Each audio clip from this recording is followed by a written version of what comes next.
Hello, and welcome to the final episode of the Neurodivergent Social Work Voices campaign. I am Florence Smith, the neurodivergent social worker and your host. If you've stopped in to listen, there must be a reason why. Maybe it's to listen to and learn from the first-hand experiences of neurodivergent, or as I like to call us, neurosparkly social workers, on how you can create a neuro-inclusive workplace.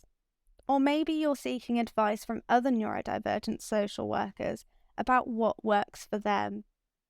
Whatever your reason, it's nice to have you here, because for 1 month we will hear from 19 neurosparkly social workers. The conversations will explore 19 journeys, 19 unique neurological profiles, and 19 tips for other neurosparkly social workers. So, why has this campaign been launched? Well, it's been done with the vision to raise awareness, share knowledge, celebrate neurodivergence, as well as increase representation of neurosparkly social workers across the profession. You can find us everywhere from students, social work assistants, frontline professionals, educators and managers. Today I'm talking with Jenni, an Autistic and ADHDer social worker. Hello, Jenni. Jenni, please could you tell the listeners and I a little bit about your current role in social work? Okay. Well, I do several things. I am a qualified and registered social worker. I've worked both in Scotland and England, but currently I'm principal curriculum lead in Frontline, which is a social work master's program in England. I am a facilitator within my job of community spaces, set up and facilitate community space for neurodivergent students, but I'm also part of community space for neurodivergent and disabled staff in the organisation, which is great. On top of that, I'm a writer. I write blogs. I've written a booklet on working relationally with autistic people. And I have a website called Autistic Social Worker. I offer training, and I've delivered training to various organisations around neurodivergence and autism, specifically in relation to social work, including local authorities. And I am currently the student lead for BASWA's neurodivergent special interest group student section. Because obviously I don't like having any free time, I'm also currently a chair of trustees for Autistic Parents UK, which is a charity run by and for autistic parents. And are you going to tell us how you found an extra 10 hours in every day? I suspect this is my busy brain talking. Yeah. That's it. And the passion for neurodivergent people as well. And I really encourage people to check out Jenni's website, the Autistic Social Worker as well, because it has some fantastic resources on there. Cool. Thank you. No, thank you for sharing, Jenni, and thank you for everything that you do for us neurodivergent social workers too. And, well, for the neurodiverse community, actually, for neurotypical managers as well, on how to kind of support us. Yeah, I think it's important. I mean, I guess one of my big key things is that when we talk about autism and neurodivergence and social work, quite a lot of the time people's assumptions go towards people who access the service, but actually it's just as important if to consider that there are neurodivergent social workers, there are neurodivergent students, there are neurodivergent managers, and there are, I suspect, neurodivergent heads of service. We've maybe not quite seen them yet, but so it's like there are neurodivergent CEOs of charities. It's really important to think, to just yeah, assume, I guess, have a basic assumption that that we are everywhere. But equally, it's important that that we consider that in terms of everything that we do. Thank you, Jenny. And kind of leading on from that, please could you tell me a little bit about what your neurodivergence is and how your brain sparkles? Okay, well, as you very kindly shared previously, I am autistic, but I'm also ADHD, and I am convinced I have some other kind of neurodivergent bits rolled in. I feel like a neurodivergent pick and mix sometimes, but I kind of like to think of myself as multimodal neurodivergent. And I just love the fact that I can get fully immersed in an activity or topic. And I know from a social work perspective, this can really assist me, not just in writing assessments, but also a desire to get to know people as themselves, and to explore ways that I can support this that can fit rather than the other way around. But, I also love seeing the world through my eyes. I truly believe this is thinking about autism, but autistic strength, perhaps.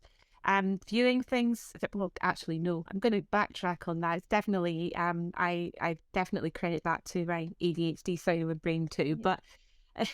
But just viewing things, situations, positions from a different perspective, and seeing what I reckon others maybe can't. So you may call it intuition, but I call it connecting. And that can be with others or with nature, with energy, anything, So, and as a social worker, I can use this to tune into trauma. And as such, I've been able to develop some fantastic working relationships with children and adults over the years, to enable them and empower them to affect the change that they were looking for or needed to survive and thrive. And I really do question, could I have done that as well as I believe I have, if I wasn't neurodivergent? I believe there is a trauma connection, a fusion of feelings, that we can perhaps experience and connect with people who've experienced trauma in different ways. What else? I guess I have a great long-term memory. And I do think that comes in useful. I used to be referred to as Elsa Brain before it was on my previous teams because I could recall names of children I'd worked with from years and years previously, and just I rate my problem solving and solution seeking. I love the fact that it's both solving a problem but also finding that solution to kind of just complete the circle, if you like. I hate things to be unfinished. And I really hate things if they're vague or unresolved. It's just not helpful for me at all. I like to close the book. And I know that it can be very easy to see these strength examples as limitations too. Just a kind of insistence to just know everything about something before I start or like that. But I guess that's been part of my learning process about myself. So to reframe and consider alternative viewpoints, I don't like autism to be viewed from a deficit perspective. So I have to counter that too in my own thinking. I have to be careful that I'm not internalizing that view, which is easier said than done sometimes. But, I've worked really hard.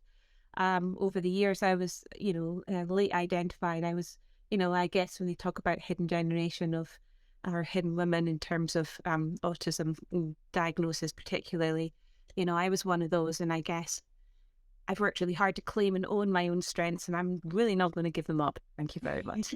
No.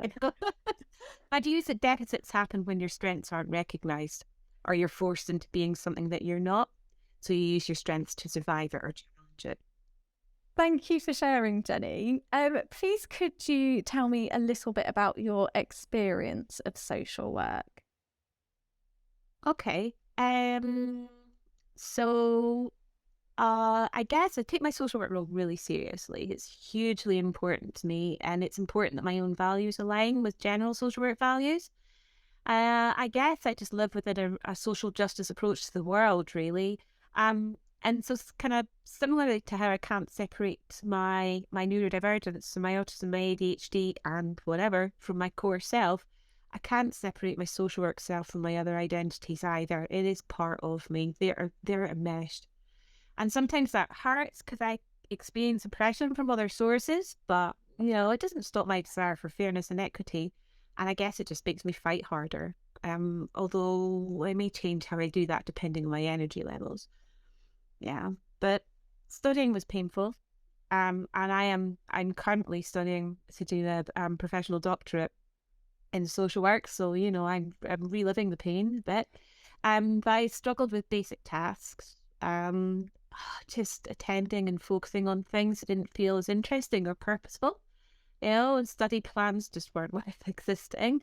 And I'm not a natural academic, so it's really ironic that that's where I find myself in my career. But then maybe I am, and the academic world isn't built for me. I don't know. To see what it is. But I didn't get support because I wasn't there. And I talked before about being kind of a hidden autistic. So my advice is if it is there, then use it. And if it doesn't, tell somebody and get them to do the work and find out what does. It shouldn't all land on you. And your university or placement is people who should be able to do that. Just because it isn't apparent, it might still be there. And local authorities of human resources, universities of disability teams, support teams. Okay, they're there for a reason. And so really push as much as hard as you can. I guess I don't know. There's a few things that have been kind of really relevant in terms of social work for me. And one of them's on disclosing my identity. And unfortunately, that's something that's pretty tainted by poor experience. But I guess it's also what spurs me on in terms of working towards neurodivergent inclusion throughout, well, really the entire social work practice and learning continuums. I don't want people to feel the shame or the stigma or the invalidation that I felt, or really the questioning of competency. And that's a real focus in my studying currently in my research. So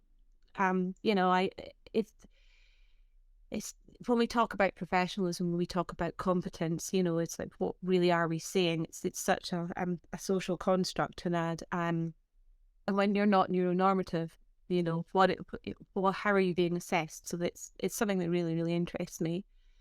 And I guess my thing that I felt in terms of my social work kind of career was, despite having done a job and being praised for it prior to disclosing, that changed after I shared my neurodivergence. So my experience was initially anyway was a result of discrimination, born of prejudice, and housed within oppressive systems.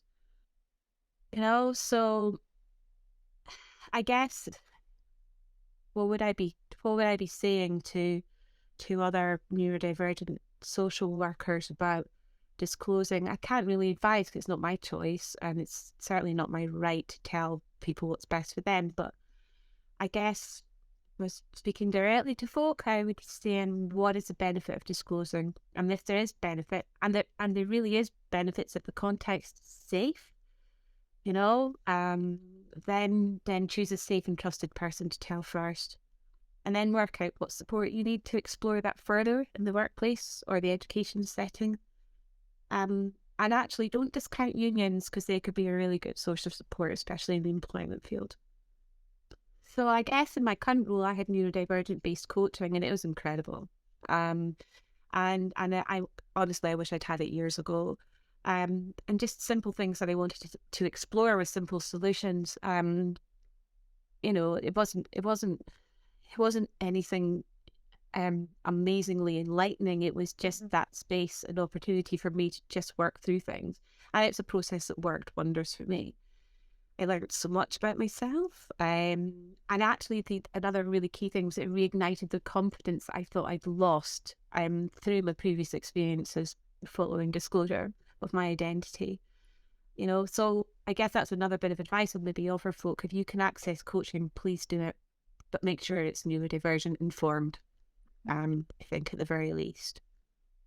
Thank you, Jenni. And how did you find your neurodivergent informed coaching? It was great actually, because I didn't have to kind of over explain if stuff like if I was really struggling to find words to explain things or anything, my coach was just, they just let me sit with trying to work out what it was I wanted to say. So there was great patience and just, I guess, we go back to that word connection. It is so relevant, but there's that connection with how I was processing stuff and just letting that happen. Which, if you think about the frenetic world of social work and even in reflective supervision, that's great, but it's a time limited space that is geared towards, you know, your needs only in a tiny little segment of it, and certainly not space for you to be able to work through what it is that you need in terms of trying to do a particular task, which is what I was trying to unpick for a few things. And you know, and I hate to say it, but you know, if you're really fortunate to get a neurodivergent line manager, amazing. But you know, a lot of the time you may not, and you know, and there could be a clash of processing and connection as a result. So neurodivergent coaching really was just a fantastic game changer for me. Thank you, Jenni, for sharing. Our last question is, what advice would you give to other neurosparkly social workers? Oh, okay, well, apart from that one, and yeah, I get our relationship with helping the social work profession is often turbulent, especially when it comes to ourselves. And we want to be seen as, you know, strong, capable, resilient, and all those horrible words. But you know, what do they actually mean? And what do they mean in like for you? So I guess for me, it's knowing where my boundaries lie. When is it time to get some space or take care of my own needs and to let the work self just go? Because you're not indispensable and you're not the only person that can help or work with that child or family. You know, perhaps others haven't understood or learned the skills or made the connection, but they could and they would need to if you weren't there. You know, so you know, it's just be mindful of you, you know, and so no matter how busy you get or how demanding the workload is, there's always time for you and meeting what you need to be okay. You know, and if you're not given that opportunity or it's seen as less worthy, then, you know, this is when you need to seek out someone else to support you and advocate for your needs, because, you know, this is basically discrimination. Um, I, and then the other thing, and I kind of say this to in my work I do, there's no one way to practice self-care or self-survival, which I think is maybe more an apt way of describing it. You know, there's no one way to practice social work, no matter what anyone tells you. And there may be preferred ways, but they're not set in stone. So if you're working within the Social Work England standards and the code of ethics, and you know, and you know, all we need to have embedded in our respectful relational social work practice, then does it matter if you write a case note in a different way or manage your day differently or whatever it takes to do your job and be safe? Because that's so important. You know, and I'm really, really proud of my neurodivergence, and I'm proud to be autistic, and I'm proud to be a social worker, and I will call out oppression wherever that may lie, which may be including to my detriment, you know, and I will seek to advocate for the voices who can't be heard, and I will continually probably be seen as difficult, disruptive, or challenging within the systems I work in, which, you know what, great, because change can't happen unless you ask questions, you know. And ultimately, and I know I've done a lot of work on my own kind of identity and journey. I've had the opportunity to do that, I guess. Basically, because I'm motivated. Maybe I'm motivated from the hideous stuff that I've experienced before, and the continued kind of exposure to kind of oppressive systems around what we expect of people in terms of thinking and seeing the world and processing that. So, you know, so I know that I may be in a different place than others, but I guess it's just, you know, neurodivergent social workers just, you know, try and move just ever so slightly every little step down that path, because because there is a really good reason why you're here. You need to, you know, and I don't want to change me. What I want to change is the systems that perpetuate misinformation and harmful interventions as a result of neurodivergent people, including neurodivergent social workers. So I want to change how my profession views autistic and other neurodivergent people. I want to change how neurodivergent social workers are viewed and treated within the very profession that seeks to challenge systemic oppression. So let's clean our own house first, shall we? And it's yeah. As an autistic and ADHD, household organising and cleaning are not my strong points. I'm gonna need help with that, So collaboration always makes the task easier. So I guess that's my call out to, people who are, fellow neurodivergent social workers, but also social workers who are not neurodivergent. I guess I'm asking, will you be part of my cleanup crew? So yeah. Thank you, Jenny. And I've got to say, when you did say clean up house, I thought, oh, that's neurodivergence. And also, metaphorically speaking, yeah, always. That's never in real life. No. And also, what kind of really came for me from the advice as well around self-care, is part of the advice that you were giving. What I kind of got from that as well is like self-care shouldn't be another part of our to-do list. No, it should be embedded in what we do, but it shouldn't be a tick box activity, and workplace yoga on a lunchtime on a Tuesday, is not going to necessarily be your thing, and that's okay. Maybe just going and sitting with trees, she said, or I don't know, just a book, reading a book, immersed in a book that's got nothing to do with social work even, just what is it that you connect with that makes you feel you again, that helps recharge or reset or reconnect with who you are. That's important, but that's vital. And if you don't know what that is, well, maybe that's the first step that you take. That's it, because we don't automatically know. And when you mentioned workplace yoga, my dyspraxic brain was like, no, please, anything but having to try and copy someone and move my body. Oh, so thank you, Jenny. I am Florence Smith, the neurodivergent social worker and your host. If you've stopped in to listen, there must be a reason why. Maybe it's to listen to and learn from the first-hand experiences of neurodivergent, or as I like to call us, neurosparkly social workers, on how you can create a neuro-inclusive workplace.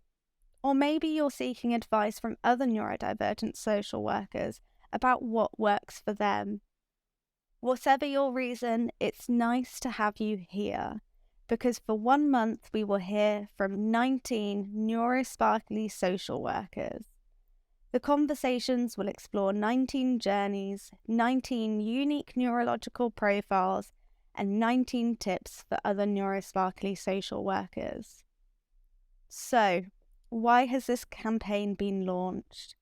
Well, it's been done with the vision to raise awareness, share knowledge, celebrate neurodivergence, as well as increase representation of neurosparkly social workers across the profession. You can find us everywhere from students, social work assistants, frontline professionals, educators, and managers. Jenny, thank you for giving your time to celebrate neurodivergence in social work and for sharing your lived experiences.